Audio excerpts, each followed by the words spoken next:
ایک عورت تھی جو کہ زانیہ تھی، تو ہوا کیا کہ وہ حاملہ ہو گئی، اس کی حمل ٹھہر گیا، وہ حاملہ ہو گئی، 9 مہینے کے بعد بچے کا تولد ہوا، اس کا بچہ پیدا ہوا، بیٹا پیدا ہوا۔ تو جب بیٹا پیدا ہوا تو اس نے کیا سوچا کہ اگر، اب اس کی شادی بھی نہیں ہوئی تھی، اس نے سوچا کہ اگر میں اس بچے کو پالوں گی، اس بچے کو گاؤں بستی میں دکھاؤں گی، لے جاؤں گی، تو لوگ تو جان ہی جائیں گے، اب ہماری بدنامی ہوگی، کیا کیا جائے؟ رات کے سناٹے میں اس عورت نے رات کے سناٹے میں ایک چھرا لیا، اور چھرا لینے کے بعد وہ قبرستان چلی گئی، اور قبرستان میں اس نے بچے کو لٹایا، اور بچے کو لٹالنے کے بعد اس نے چھرے سے اس پر حملہ کیا، اس کو چھرے سے مار دیا، ایک ہی بار میں بچہ مر گیا، بچے کا انتقال ہو گیا، چھوٹا بچہ تھا، اور اس نے، بے رحم نے، اس ظالمہ نے اس کو قتل کر دیا، مار دیا۔ اس بچے کو قتل کرنے کے بعد وہ گھر واپس آ گئی، اور قتل کرنے کے بعد اسے بڑا پچھتاوا ہوا، اور پچھتاوا ہوتا ہے جو انسان گناہ کر دے اور گناہ کے بعد پھر اس کو پچھتاوا آتا ہے، کوئی کسی کا قتل کر دے، قتل کرنے کے بعد پھر اس کا پچھتاوا آتا ہے کہ کاش اس کو نہ مارا ہوتا، تو اس کو پچھتاوا آیا، اس کو بہت زیادہ برا لگنے لگا کہ میں نے اپنے ہاتھوں سے اپنے بیٹے کو قتل کر دیا، اپنے جگر کے ٹکڑے کو مار دیا، میں نے یہ کیسا جرم کر دیا،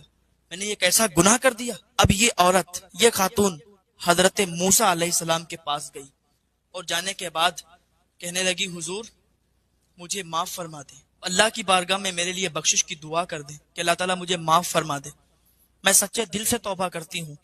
حضرت موسیٰ علیہ السلام نے فرمایا کہ اللہ تعالیٰ ایک توبہ سے معاف فرما دیتا ہے، اگر تم نے سچے دل سے توبہ کر دی ہے تو اللہ تعالیٰ تمہیں معاف فرمائے گا۔ حضرت موسیٰ علیہ السلام نے جب اتنا فرمایا تو وہ خاتون کہنے لگی کہ اے اللہ کے نبی، آپ یہ تو پوچھ لیں کہ میں نے کیا کیا ہے، میں نے گناہ کون سا کیا ہے؟ حضرت موسیٰ علیہ السلام فرمانے لگے بتاؤ تم نے کیا کیا ہے، کتنا بڑا گناہ کر دیا کہ تمہیں جو اللہ معاف نہیں فرمائے گا؟ وہ رونے لگی اور کہنے لگی اے اللہ کے نبی، میں ایک زانیہ ہوں، میں نے بہت بدکاری کی ہے، میں نے بہت زیادہ زنا کروایا، اور اسی سے مجھے ایک بچہ پیدا ہوا، 9 مہینے کے بعد میرے پیٹ سے ایک بچے کا تولد ہوا، میں نے اس بچے کو رات کے سناٹے میں لے جا کے چھرا مار کے اس کو مار دیا، اس کو قتل کر دیا، بس میرا یہی گناہ ہے۔ جب اتنا حضرت موسیٰ علیہ السلام نے سنا تو آپ غضب و جلال میں آ گئے، آپ نے فرمایا کہ تو کیسی عورت ہے، کتنی بے رحم ظالم ہے کہ تو نے اپنے بچے کو مار دیا، ایک تو نے زنا، یہ جو بہت بڑا گناہ یہ تو نے کیا، بدکاری کی، اور پھر اس سے بچہ پیدا ہوا تو اسے مار دیا، تو نے کتنا بڑا گناہ کیا ہے، جہاں تجھے معافی نہیں ملے گی، تو معاف نہیں کی جائے گی، نکل جا یہاں سے۔ جب اتنا حضرت موسیٰ علیہ السلام نے اسے فرمایا، روتی ہوئی گھر چلی آئی، بالکل اس نے آس لگانا چھوڑ دی کہ اب تو مجھے معافی نہیں ملے گی، میں نے اتنا بڑا جرم کر دیا، میں نے اتنا بڑا گناہ کر دیا، میں نے اپنے بچے کو مار دیا، میں نے اپنے بچے کو قتل کر دیا، اب لگ رہا ہے میں معاف نہیں کی جاؤں گی۔ رونے لگی، روتے روتے روتے روتے اس کی آنسو سوکھنے لگے، اتنا روئی، ادھر حضرت جبریل علیہ السلام آ گئے، حضرت موسیٰ علیہ السلام سے کہنے لگے کہ اے موسیٰ، آپ نے اس عورت کو کیوں ایسے بھگا دیا؟ آپ جانتے ہیں کہ اسے معافی نہیں ملے گی؟ اللہ تعالیٰ نے فرمایا ہے کہ اس عورت نے آس لگائی تھی آپ پہ کہ وہ معاف کر دی جائے، اس نے سچے دل سے توبہ کی تھی، اور آپ نے اسے بھگا دیا، اسے واپس کر دیا۔ اے موسیٰ، اسے بلا کے لاؤ اور اس سے کہو کہ اللہ تعالیٰ نے اس کے رونے کے صدقے، اس کی سچی توبہ کے صدقے اسے معاف فرما دیا ہے۔ حضرت موسیٰ علیہ السلام اسے ڈھونڈنے لگے، اے خاتون تجھے مبارک ہو، تو معاف کر دی گئی ہے،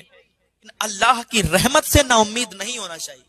بس اللہ تعالیٰ معاف کرنے والا ہے، کتنا بھی بڑا کسی نے گناہ کر دیا ہو اللہ تعالیٰ معاف فرمانے والا ہے، کبھی بھی اس کی رحمت سے نا امید مت ہو، اللہ تعالیٰ ایک توبہ سے معاف فرما دیتا ہے، جتنے بھی تمہارے گناہ ہوں بس سچے دل سے توبہ کر لو، اور یہ عہد کر لو کہ آج کے بعد کبھی بھی یہ گناہ نہیں ہونا۔ اگر یہ عہد کر لیا تم نے کہ آج کے بعد وہ کبھی گناہ نہیں کریں گے، سچے دل سے اللہ کی بارگاہ میں توبہ کرتے ہیں، تو اللہ تعالیٰ ایسے ہی معاف فرما دیتا ہے جسے تم نے کبھی گناہ نہیں کیے۔ آ جاؤ، ابھی ٹائم ہے، وقت ہے، اللہ کی بارگاہ میں فریاد کر لو، اس کی بارگاہ میں تائب ہو جاؤ، کیونکہ کوئی پتہ نہیں کب موت کا فرشتہ آ جائے، کب یہ سانسیں رک جائیں، کب یہ سانسیں رک جائیں، تھم جائیں اور انسان اس دنیا کو چھوڑ کر چلا جائے. کیونکہ یہاں پر حقیقی گھر نہیں ہے، یہ تو بس ایک قید خانہ ہے، یہ تو بس ہم لوگ یہاں پر ایک امتحان دے رہے ہیں. کون امتحان میں پاس ہوتا ہے کون نہیں، یہ فیصلہ یا نہیں وہاں ہوگا. سب کو قبر میں جانا ہے، سب کو مرنا ہے، کسی کو زندہ نہیں رہنا. سب کو ایک نہ ایک دن یہاں سے جانا ہے. تو کیوں نہ ہم ابھی توبہ کر لیں. ہو سکتا ہے کب توبہ کا دروازہ بند ہو جائے، ہو سکتا ہے کب ہماری زبان پر توبہ نہ آئے، کب موت کا فرشتہ آئے اور ہم دنیا کو چھوڑ کر چلے جائیں. کاش کے سمجھنے والے ہماری بات کو سمجھ جائیں اور اللہ کی بارگاہ میں آ جائیں. اللہ تعالی ہم سب کو ہدایت کی توفیق عطا فرمائے.